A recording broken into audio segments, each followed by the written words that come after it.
እንደተናገረ ክርስቶስ የሚያድርበት አካላዊ ቃል የሚናገርበት ሕያው መጽሐፍ የሰው ልጅ ነው። ቅዱስ ለነሰ መጽሐፍን አንትሙ የኛ መጽሐፍ እናንተ ናችሁ አለ። እስኪ ብዙ መናፍቃን ስለ ድንግል ማርያም ሲነገር አይናቸው እየቀላ ስለ ራሳቸው የታክሲ ሰልፍ ግን ሲያወሩ አይቆጫቸው። ቅዱስ እናንተ የመንፈስ ቅዱስ ታቦት ማደሪያ መቅደስ መሆናችሁን አታውቁምን? በዚያውም ዘንድ እኮ ደግሞ ክርስቶስ እኛ የክርስቶስ መጽሐፍ ብቻ አይደለንም አካል ነን። ወወልድ ወመንፈስ ቅዱስ አሐዱ አምላክ በስመ አብ ወወልድ ወመንፈስ ቅዱስ አሐዱ አምላክ በስመ አብ ወወልድ ወመንፈስ ቅዱስ አሐዱ አምላክ በባህሪው ሞት በመንግስቱ ሽረት የሌለበት ቅድመ ዓለም የነበረ ዓለምን የፈጠረ ዓለምን አሳልፎ የሚኖር እግዚአብሔር አምላካችን በልባችን አስበን በአንደበታችን ተናግረን ስለማንፈጽመው ስለ ቸርነቱ ስሙ ለዘላለም የተመሰገነ ይሁን።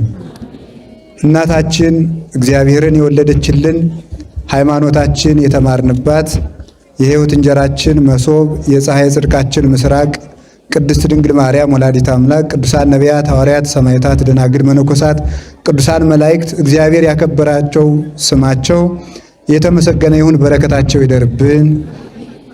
ብፁዕ አባታችን አቡነ ዮሐንስ የማዕከላዊ ጎንደርና የምዕራብ ጎንደር አህጉረ ስብከት ሊቀ ጳጳስና የቅዱስ ሲኖዶስ አባል ክቡር ሊቀ አእላፍ ጥበብ አወቀ የማዕከላዊ ጎንደር ወረዳ ቤተ ክህነት ሊቀ ካህናት፣ ክቡር መላከ ሰባት ሞገስ ዓለሙ የዚህ ታላቅ ደብር አስተዳዳሪ፣ የተከበራችሁ ሊቃውንተ ቤተ ክርስቲያን፣ መምህራን፣ ካህናት፣ ዲያቆናት፣ የእግዚአብሔር ቤተሰቦች አንድ አምላክ በሚሆን በአብ በወልድ በመንፈስ ቅዱስ ስም እንደምን አደራችሁ? እንደምን ሰነበታችሁ? እንደምን ቆያችሁ? ኃጢአታችን ይቅር ብሎ በሀብት ስቦ በረዴት አቅርቦ በቅዱስ ቦታው የሰበሰበን አምላካችን እግዚአብሔር ስሙ ይክበር ይመስገን። እንኳን እንደ እናታችን ለቅድስት አርሴማ ለሰማዕቷ በዓል በሰላም አደረሳችሁ። በመካከላችን ተገኝቶ እንዲያስተምረን እንዲመክረን ቅዱስ ፈቃዱ ይሁንልን። ወለነሰ መጽሐፍነ አንትሙ ይእቲ የእኛ መጽሐፍ እናንተ ናችሁ በሚል ርዕስ እንማማራለን። እስኪ በሉ ሁላችሁም የእኛ መጽሐፍ በሉ። እናንተ ናችሁ። ለሁለተኛ ጊዜ በሉ የእኛ መጽሐፍ እናንተ ናችሁ። ሶስተኛ የእኛ መጽሐፍ እናንተ ናችሁ። ሁለተኛ ቆሮንቶስ ምዕራፍ 3 ቁጥር 3 ላይ ንዋይ ህሩይ ሐዋርያው ቅዱስ ጳውሎስ ለቆሮንቶስ ሰዎች የላከላቸው መልእክት ላይ የምናገኘው ኃይለ ቃል ነው። ቅዱስ ጳውሎስ የቆሮንቶስን ሰዎች ቆሮንቶስ እንደምታውቋት የንግድ ከተማ፣ የፍልስፍና መንደር፣ የትኛውንም ወደብ የምታገናኝ የተማረውም ያልተማረውም ያመነውም ያላመነውም ተደበላልቆ የሚኖርባት ከሃይማኖት ይልቅ ፍልስፍና የገነነባት ከተማ ናት። ወደዚያች ከተማ እግዚአብሔር ለየትኛው በሽታ የትኛውን ሐኪም ቢልከው እሱ ያውቃልና ጥበባቸውን የሚያውቅ ብልሁን ምርጥ ዕቃውን ቅዱስ ጳውሎስ ለቆሮንቶስ ሰዎች ላከላቸው። በዚያ እነሱም ምሳሌያቸው፣ መራቀቃቸው፣ መፈላሰፋቸው እንደማያድናቸው ይልቁንም ለዓለም ድነት የተሰቀለውን መድኃኒታችን ኢየሱስ ክርስቶስን አምነው ቢቀበሉ እንደሚድኑ ቅዱስ ጳውሎስ በመጀመሪያው መልእክቱ ጽፎ አሳምኗቸዋል፣ አጥምቋቸዋል። ከጣዖት ወደ ሃይማኖት፣ ከገቢረ ኃጢአት ወደ ጽድቅ መልሷቸዋል። እሱ አስተምሯቸው ከሄደ በኋላ ቢጽ ሐሳውያን ወይም ደግሞ ሐሰተኞች ወንድሞች የሚባሉ አይሁድ እየሄዱ ያሳስቷቸው ነበረ። የእናንተ መምህር ጳውሎስ እውነተኛ መምህር ከሆነ እንደኛ መምህራን ስለ ራሱ ዘርዝሮ አይጽፍም? የኛ መምህራን እኮ ጸሐፍት ፈሪሳውያን ከየት እንደተማሩ ከየት እንዳደጉ ምን ምን እንደሚያውቁ ምን ምን ትምህርት እንደቀጸሉ ዘርዝረው ይናገራሉ። የእናንተ መምህር ግን ስለ ራሱ ሲናገር አንሰማውም። ስለዚህ የውሸት መምህር ነው ብለው ገብተው ያወናብዷቸው ጀመረ። ስለ ራሳቸው ስለምንድን ነው የማይናገሩ? ዛሬ እንደምታዩት ብዙ መናፍቃን ስለ ድንግል ማርያም ሲነገር ዓይናቸው እየቀላ ስለ ራሳቸው የታክሲ ሰልፍ ግን ሲያወሩ አይቆጫቸው። ስለ ራሳቸው ይዘረዝረ በዚህ ዘመን ምሳ በልቼ፣ በዚህ ሰዓት በልቼ፣ በዚህ ጠጥቼ፣ እንዲህ ስል እንዲገጥሞኝ እንደዚህ ብዬ እያሉ ይዘረዝራሉ። እንዲህ የሚያደርጉ ተረፈ ፈሪሳውያን የፈሪሳውያን ተረፍ ናቸው። ሰው ተመልከቱ፣ ለላከው እያደላ የሚኖር ቅዱስ ጳውሎስ ለፊልጵስዩስ ሰዎች በላከላቸው መልእክቱ ወንድሞቻችን ሆይ ማንም ሰው ከናንተ መካከል ሌላው ሰው ከሱ እንዲበልጥ ይሄንን ይወቅ። ማንም ሰው እገሌ ይበልጠኛል እያለ ይኑር ብሎ ተናግሯል። ትዕቢተኞች ሰዎች ደግሞ ራሳቸውን ከቅዱሳንም ጋር አስተካክለው ይታበያሉ። ስለ ራሳችሁ ለምታትናገሩም ብለው ይሄንን ክርክር ገጠሟቸው። ይሄንን ለቅዱስ ጳውሎስ ላኩበት። ከዛ ቅዱስ ጳውሎስ ምን አለ መሰላችሁ? አሃዊነ ንሕዝኑ ይላል። ተመልከቱ። ካይበ ይእዜ ንንግርክሙ ወንወድስ ርእሰነ ይላል። ቁጥር 1 ላይ ሲጀምር ወንድሞቻችን እኛ ራሳችንን እያመሰገን እኛ ሊቆች ነን፣ እኛ የተማርን ነን እያልን ስለ ራሳችን እንድንነግራችሁ ትፈልጋላችሁን? ወቦኑ ዘንፈቅድ ከመልእክቱ ካልአን እንደ ሌሎቹ እንደ ፈሪሳውያን እኛ የክርስቶስ ደቀ መዛሙርት ራሳችንን እያመሰገን እንሰብካለን ይላል። አሁን ዛሬ በየቦታው ራሳቸውን እያመሰገኑ የሚሰብኩ ሰዎች ሞልተዋል። ተው ይሄ ነገር ስህተት ነው ብለን ለሕዝቡ ስናገር ቀንታችሁ ነው ይባላል። በጣም ነው የሚደንቀው። ክርስቶስ ነው በዚህ መድረክ የሚመሰገንበት። የጉባኤው አምላክ ኢየሱስ ክርስቶስ ነው የሞተለት። እሱን የመሰሉ ሰማዕታት ደግሞ ከእሱ ጋር ይመሰግናሉ በእሱ መንግሥት፣ እሱ ባከበራቸው መጠን እሱን ጉንድ እነሱን አይጹቅ አድርገን። ሰው ሁል ጊዜ ስለ ራሱ የእግዚአብሔርን መንግሥት ለመስበክ እንኳን ሕጹራነ መዋዕል የሆን ሰዎች ለራሳችን አውግተን ምኑን ወንጌሉ ይሰበከዋል? ስለዚህ ቅዱስ ጳውሎስ ስለ ራሳችን እንደ ፈሪሳውያን እንድንጽፍላችሁ ትፈልጋላችሁን? ይላል ቅዱስ ጳውሎስ። ራሳችንንስ እናመስግንን? እያመሰግን ራሳችን እንናገር እንጻፍ ይላል። ተመልከቱ።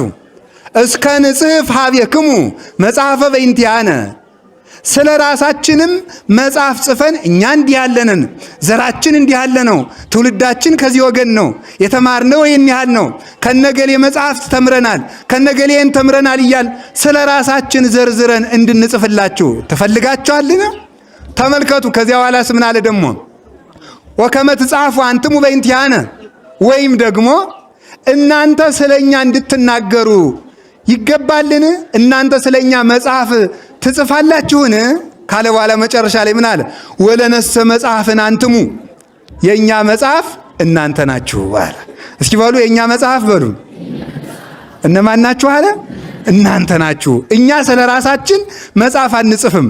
እኔ እዚህ ቦታ ድጓ የተማርኩት፣ እዚህ ቦታ አቋቋም የተማርኩት፣ እዚህ ቦታ ቅኔ የተማርኩት፣ እዚህ ቦታ ቅዳሴ የተማርኩት፣ እዚህ ቦታ መጽሐፍ የተማርኩት፣ ስጸልይ የማድረው፣ ስጾም የማድረው፣ ስሰግድ የማድረው፣ ጾሜ የኔ ያህል የሆንኩኝ ባይታዊው መናኙ ጀግናው እኔ ነኝ ብለን አንናገርም። የኛ መጽሐፍ እናንተ ናችሁ አለ። ስለኛ እናንተ ትመሰክራላችሁ። እናንተሳ የእኛን ስም እያነሳችሁ በየአደባባዩ ተናገሩ ወይም ስለኛ ጻፉልን ማለት አይደለም። እንግዲያ ምንድን ነው አለ? ሕይወታችሁ የኛ መጽሐፍ ነው አለ። ለኛ የምትነበቡ መጻሕፍት እናንተ ናችሁ።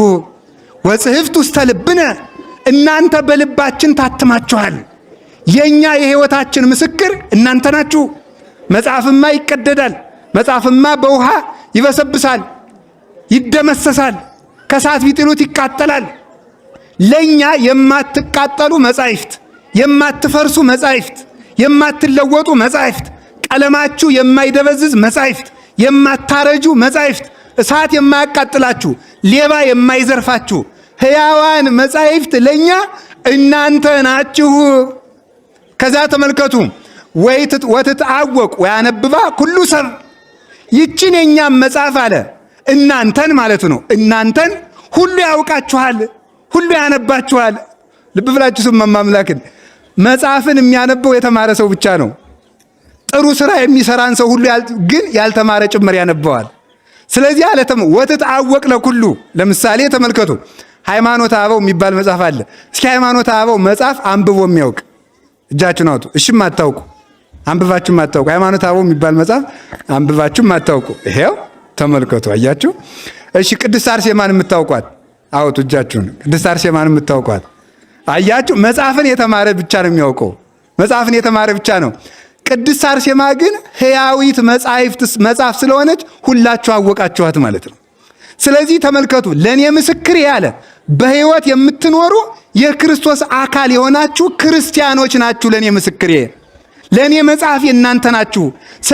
ስለ ራሴ ድርሰት አልጽፍም አያስፈልገኝም ብሎ ቅዱስ ጳውሎስ ይናገራል። የቅዱስ ጳውሎስ በረከቱ ይደርብህ። ከዚያ ምንድን ያለ መስላችሁ? ወየአምሩክሙ ከመ መልእክተ ክርስቶስ አንቱም። የተመልከቱ እንተ ተልክነሃ፣ በእኛ የተገለጠችው እኛ ያገለገልናት በእኛ የተገለጥ ነው የክርስቶስ መልእክት እናንተ ናችሁ አለ ቅዱስ ጳውሎስ። ደግሞ በጣም ነው የሚገርመው እኮ ክርስቲያን ይህን ያህል ክብር ያለው ነው። የክርስቶስ መልእክታት እናንተ ናችሁ አለ። ሰው የክርስቶስ መጽሐፍ ነው። ታውቁ እንደሆነ እያንዳንዳችሁ የክርስቶስ መጽሐፍ ነው። እስኪ አንድ ጥያቄ ልጠይቃችሁ ምእመናን። አሁን እዚህ ቤተ ክርስቲያን ገብቼ አንድ ብራና ብሰርቅ ምን ታደርጋላችሁ? አላረገውም። አይዟችሁ። ብሰርቅ እንደምታደርጉ ሁላችሁ በድንጋይ አትቀጠቅጡኝም? አንድ መጽሐፍ ብዘርፍ ትቀጠቅጡኛላችሁ። እናንተን ሰይጣን ሲዘርፋችሁ ግን ለምንድን ነው ዝም የምትሉት? እናንተ እኮ ትክክለኛ መጽሐፍት ናችሁ። መጽሐፍ እኮ አይጸድቅም፣ ታውቃላችሁ? መጽሐፍ አይጸድቅም። ይሄ እኮ ህንጻ እኮ አይጸድቅም። የሚጸድቅ እኮ ሰው ነው። ሰው ነው የሚጸድቅ። ሕያው የክርስቶስ መጽሐፍ የሰው ልጅ ነው። ቅዱስ ዮሐንስ አፈወርቅ በመጽሐፈ ሐዊ ላይ እንደተቀመጠልን ወበከመ ይጻሐፍ መጽሐፍ በቀለም ከማሁ ይጻሐፍ ልቡናነ በመንፈስ ቅዱስ ይላል። መጽሐፍ ብራና ተዳምጦ ቀለም ተበጥብጦ ተመልከቱ ይጻፋል። የሰው ልጅ ግን የሚጻፈው በመንፈስ ቅዱስ ጸሐፊነት ነው ይላል። የሰው ልጅ ንጹሕ ሰሌዳ ነው፣ አካላዊ ቃል የሚቀረጽበት ኢየሱስ ክርስቶስ በመንፈሰ ልደት የሚያድርበት እመቦዛ አቀበ ቃሌ አነ ወአብን መጻፊሁ ወንገብር ምዕራፈ ውስቴቱ ብሎ እንደተናገረ ክርስቶስ የሚያድርበት አካላዊ ቃል የሚናገርበት ሕያው መጽሐፍ የሰው ልጅ ነው። ቅዱስ ጳውሎስ እንዲህ ይላል ገላትያ ምዕራፍ 2 ቁጥር 20 ላይ ተመልከቱ። አንሰ ኢሃሎኩ ወበሕይወተ ክርስቶስ ሃሎኩ ይላል። እኔ ሙቻለሁ ይላል ቅዱስ ጳውሎስ። እኔ ሙቻለሁ ክርስቶስ ግን በእኔ ይኖራል ይላል። ምን ማለቱ ነው? እኔ ሙቻለሁ ክርስቶስ በእኔ ይኖራል ምን ማለቱ ነው? የኔ ፈቃድ አልቋል። ልብላ፣ ልጠጣ፣ ልመስገን፣ ልሾም የሚለው የኔ ፈቃድ አልቋል። አሁን በእኔ የሚኖረው ክርስቶስ ነው። በእኔ የተገለጠው ክርስቶስ ነው። እኔ የክርስቶስ ሰሌዳ ነኝ። ስጾም፣ ስጸልይ፣ ስከሳ፣ ስሰደድ፣ ስሰቃይ ያን ጊዜ እንደ ብራና እየተፋቅኩ ነው። ከዚያ በኋላ ፈቃደ ሥጋዬ ለፈቃደ ነፍሴ ሲገዛ አካላዊ ቃል ኢየሱስ ክርስቶስ በእኔ በረድኤት አድሮብኝ በእኔ ይነበባል። ስለዚህ ምን አለ ጳውሎስ ማለት ይላሉ አባቶቻችን ልሳነ ክርስቶስ ማለት ነው። የክርስቶስ አንደበት፣ የክርስቶስ አፍ፣ የክርስቶስ ቃል ማለት ነው። ፍጹም ያደረበት። ለዚህ ነው ቅዱስ ጳውሎስ እኔ ሙቻለሁ ክርስቶስ በእኔ ይኖራል ብሎ የሚናገረው። ስለዚህ ነው። ስለዚህ ሰው የክርስቶስ መጽሐፍ ነው። ማንም የሆነ ያልሆነውን ሲጽፍባችሁ ዝም ብላችሁ አትዩ። ብራና የተከበረ ጸሐፊ፣ ያወቀ ጸሐፊ፣ የተማረ ጸሐፊ ነው የሚጽፍበት። ማንም ሰው መጥቶ አይለቀልቅበትም። ቀለሙም ተመርጦ ነው፣ እውቀቱም ተመርጦ ነው። የተጻፈ ሁሉ ብራና አይደለም። በብራናማ ተረትም አለ። አሁን ፈረንሳይ፣ ጀርመን፣ እንግሊዝ ብትሄዱ የኢትዮጵያ ተረት በብራና ተሽጦ ሙዚየማቸው ውስጥ አለ። ተረትም በብራና አለ እኮ ምን አለ? ቀልድም በብራና ይጻፋል። ቁም ነገሩ ግን ጸሐፊው ማን ነው? ቀለሙ ምንድን ነው? ትርጉሙ ምንድን ነው? ማንም አይጻፍባችሁ። የክርስቶስ መጽሐፍ ነን። ሲሁላችሁ የክርስቶስ መጽሐፍ ነን በሉ። የማን መጽሐፍ ናችሁ? የክርስቶስ መጽሐፍት እናንተ ናችሁ። በእውነቱ ማለት የምትነበቡ መጽሐፍ፣ የምትታዩ መጽሐፍት፣ የምትኖሩ መጽሐፍት፣ የምትፈውሱ መጽሐፍት፣ ዘላለም ርስት የምትወርሱ መጽሐፍት እናንተ ናችሁ። አሁን እንግዲህ ዛሬ አሁን ከእናንተ ምን ይነበባል? አሁን እግዚአብሔር ያሳያችሁ፣ ክርስቶስ ያመልከታችሁ። ነን እያላችሁ ትፎክራላችሁ አይደለም? ከእናንተ የምናነበው ዘፈን ነው። ከእናንተ የምናነበው ዘረኝነት ነው። ከእናንተ የምናነበው አድማ ነው። ከእናንተ የምናነበው ዝሙት ነው። አዲያ እናንተ የክርስቶስ መጽሐፍ ናችሁ። ምን እያበላሻችሁ እንደሆነ አታውቁም እንዴ? ምንድነው የምታበላሹት? ስትሰርቁ፣ ስትዘፍኑ፣ የማይገባ ስራ ስትሰሩ፣ እርኩሰትን ስትሰሩ፣ ቅጠል ስትበሉ፣ ጢስ ስታጤሱ፣ ስትደባደቡ፣ ስትጨፍሩ፣ ስትሰክሩ ምን እያበላሻችሁ ይመስላችኋል? የክርስቶስን መጽሐፍ እያበላሻችሁት እኮ ነው። ክርስቶስን ማደሪያ እያሳጣ ነው እኮ ነው። የታምሩኑ ከማንትሙ ታቦቱ ለመንፈስ ቅዱስ፣ እናንተ የመንፈስ ቅዱስ ታቦት ማደሪያ መቅደስ መሆናችሁን አታውቁምን? በዚያውም ዘንድ እኮ ደግሞ ክርስቶስ እኛ የክርስቶስ መጽሐፍ ብቻ አይደለንም፣ አካል ነን።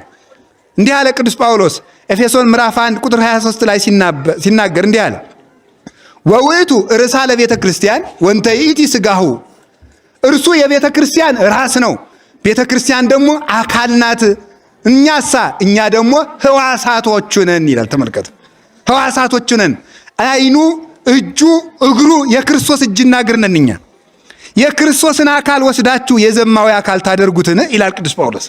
የክርስቶስን አካል በደም የገዛውን አካል ትጨፍሩበት፣ ትዘፍኑበት፣ ትሳደቡበት፣ ታጉረመርሙበት፣ ትጠነቁሉበት፣ ትጨፍሩበት ክርስቶስ በደም የገዛውን አካል ብሎ ይናገራል ቅዱስ ጳውሎስ ማለት ነው። እናንተ እኮ የክርስቶስ ሕዋሳት ናችሁ። ወውእቱ ርእስ ንሕነ አባል ይላል ዮሐንስ አፈወርቅ። እሱ ራሳችን ነው፣ እኛ እግሮቹ ነን ይላል። ተመና ሀባሃሎ ርእስ የሃሉ አባል። አሁን አልጋ ላይ ተኝታችሁ ወደ ታች ድንገት ተንከባላችሁ ብትገኙ ከፍ ለማለት በእግራችሁ ነው ወደ ራሳችሁ ነው ከፍ የምትሉት? አይ እግር ከቀደመ ችግር ይመጣል። ምንድነው ከፍ ማለት ያለበት? መጀመሪያ ራስ ነው። ራስ ከፍ ሲል እግር ምን ያደርጋል? ይከተላል ማለት ነው። የኛ ራስ ማን ነው? መድኃኔ ዓለም ነው። ራሳችን እሱ ነው። እምከመ ተለዓልኩ አነ እስሕብ ኩሎ ኀቤየ። እኔ ከፍ ብዬ እሰቀልና እናንተን እስባችኋለሁ። ከፍ ብሎ የተሰቀለ እኮ እሱ ራስ ነው።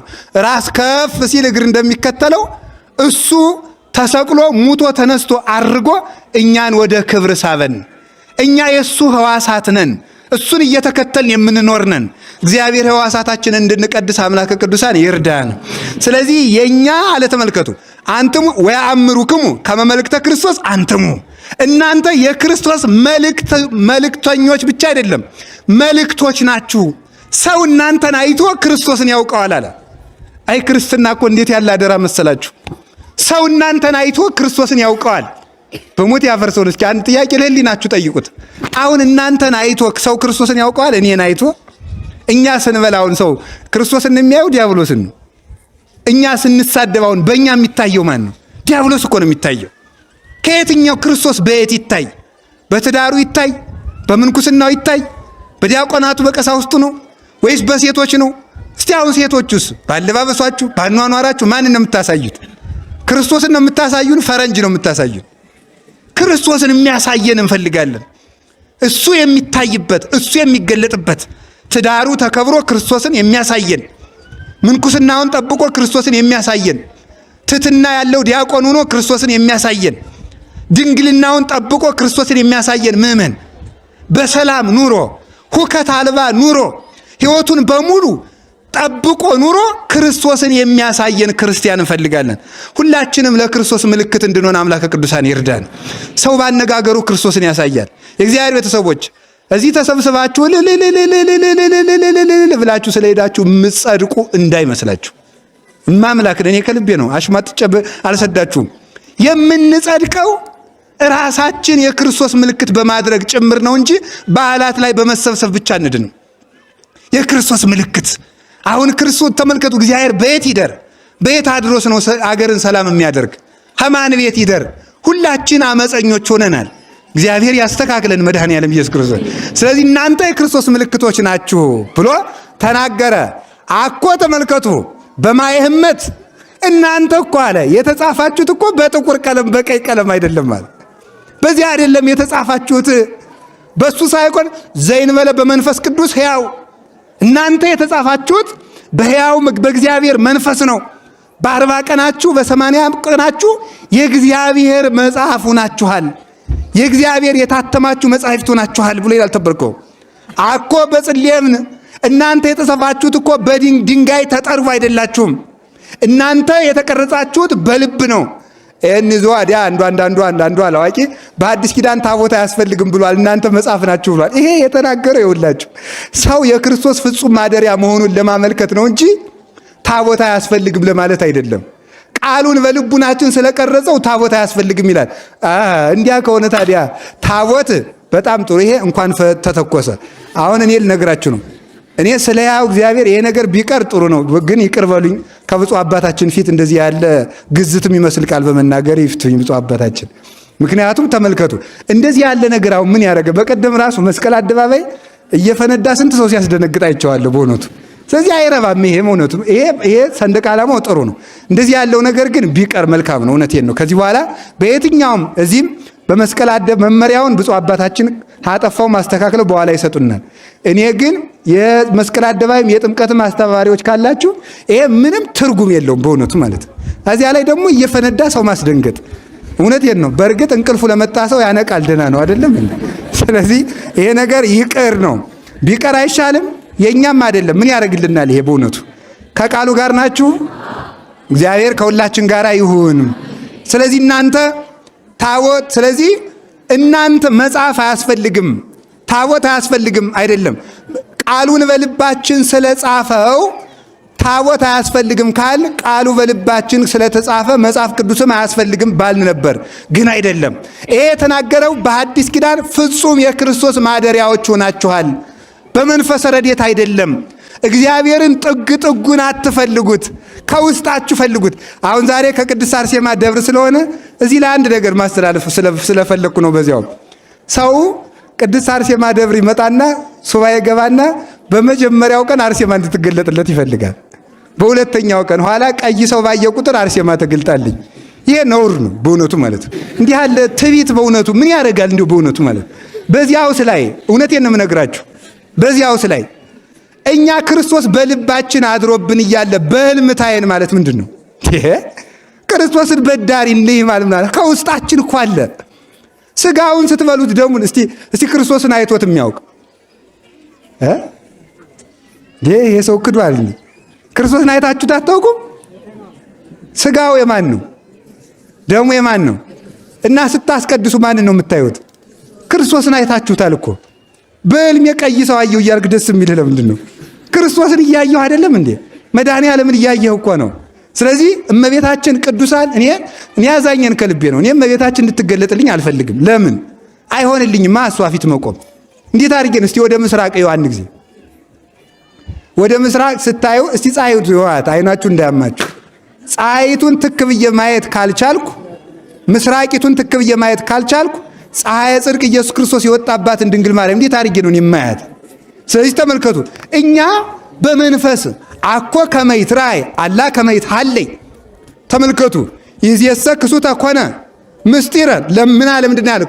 ለምእመናን ምስጢር ተገለጠ። ግን በአይነ ስጋ ሊታይ አይደለም፣ በአይነ ልብ ሊታይ ነው። በእምነት አይን ነው የሚታየው። ምክንያቱም ሰይጣን እየተገለጠ ስለሚያሳስተን ነው። ማርያም ነኝ ብሎ ሊገለጥልኝ ይችላል። ቅድስት አርሴማ ነኝ ብሎ ሊገለጥ ይችላል። እስመ ሌሊሁ ሰይጣን ይትመሰል በመላከ ብርሃን። ሰይጣን ራሱ ሚካኤል ገብርኤል ነኝ ይላል ያለ እኮ መጽሐፍ ቅዱስ ጳውሎስ እኮ ነው ያለ። ሰይጣን ራሱ መልአክ ነኝ ብሎ ይገለጣል። በዚህ ትደነቃላችሁ፣ ክርስቶስ ነኝም ይላል።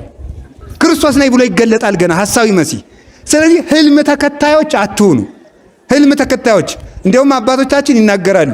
ይሄ አሁን ምን ያደርጋል ሰው? ውሃ ገብቶ ሲያድር በህልሙ ከተማ ልገባ ነው ይላል። ቤት ሲቃጠል ሲያየው ምን ሊያደርግ ነው? ልሞት ነው ይላል። ቀይ ቀይ አበባ ሲያይ ላገባ ነው ይላል። ይሄ ነውር አይደለም እንዴ? እውነቴን ነው የምነግራችሁ። መሬት ሲቆፍር በአድዋማ ሲያድር ልሞት ነው መቃብሬ። ይሄ ይኸውላችሁ በስቶ ነው። እሳት በህልማችሁ ካያችሁ እሳታችሁ በስቶ አድሯል ማለት። መሬት ካያችሁ መሬት ባህሪያችሁ ሰልጥኗል ማለት። ውሃ ካያችሁ ውሃ ባህሪያችሁ ውሃ አብዝታችሁ ጠጥታችኋል። ሌላ ትርጉም የለም። መሮጥ አቅቷችሁ እዚያው እየረገጣችሁ በህልማችሁ ካዳራችሁ ነፋስ በስቷል ማለት። ሌላ ምንም የለው፣ ትርጉም የለውም። በቀር ቀይ ባለያችሁ ቁጥር እመቤታችን ጥቁር ባያችሁ ቁጥር ሰይጣን ብትሉት የማይሆን ነገር ነው ማለት ነው።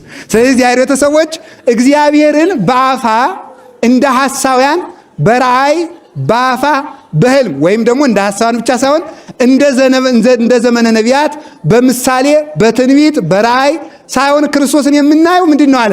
ተዋህዶን ይኖራል። ክርስቶስ ከኛ ጋር ነው።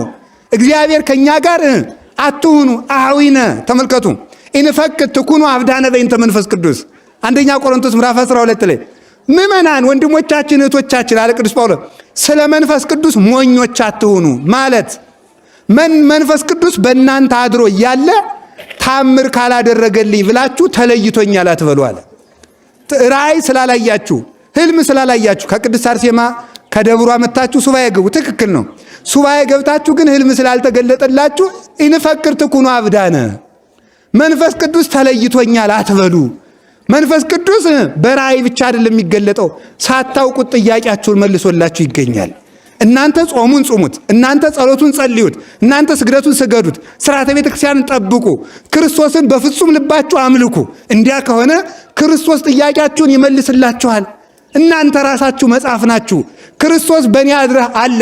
ዘበላ ሥጋዬ ወሰቴ ደሜ አነ ይሄሉ ምስሌ ውእቱን ይሄሉ ምስሌ፣ ሥጋዬን የበላ ደሜን የጠጣ እኔ ከእርሱ ጋር እኖራለሁ ብለሃል። ባይገባኝም በምሕረትህ በይቅርታ ሥጋህ እንደምን ተቀብያለሁ። ሥጋዬን ደሜን ከተቀበለ ሰው ጋር እኔ ያለው ብለሃልና አትለየኝ፣ ከኔ ጋር እንዳለህ አምናለሁ። ጥያቄን መልስልኝ፣ ያም ባይሆን ፈቃድ ይሁን ብለን ዝም ማለት ነው የሚሻለን። አምላከ ቅዱሳን የሁላችሁንም ጥያቄ ይመልስላችሁ።